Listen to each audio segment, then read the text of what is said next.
Alerte à l'arnaque sur les produits Made in France. De plus en plus de marchandises présentées comme françaises sont en fait importées et étiquetées frauduleusement. En cause, une labellisation très floue. Natacha Königsberg.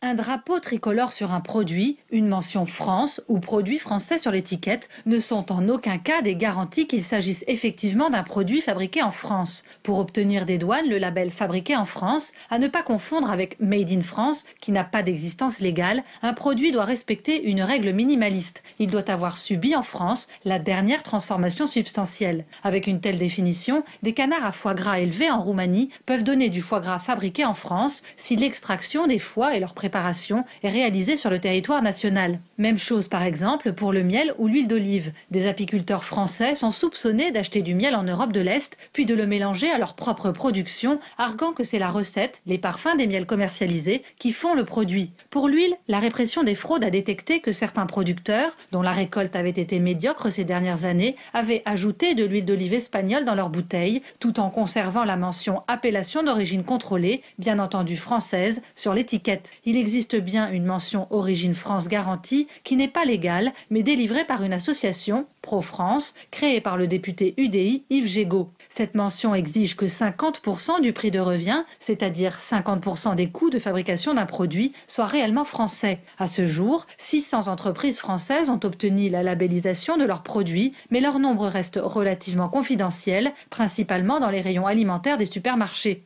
Dans l'univers de l'habillement, tandis que les chaussettes Kindy, fabriquées en France, actuellement en redressement judiciaire, ont jusqu'à l'été pour rebondir ou définitivement mourir, on a appris mardi 25 avril que les chaussettes La Bonale, dont l'usine est installée en Alsace, étaient aussi en cessation de paiement. Il y a bien quelques tentatives de relance de la production de vêtements tricolores, comme le slip français, mais elles restent anecdotiques, toujours concurrencées par les usines de vêtements d'Inde, de Chine ou du Pakistan, où l'heure de l'ouvrier couturier est payée 50 centimes d'euros.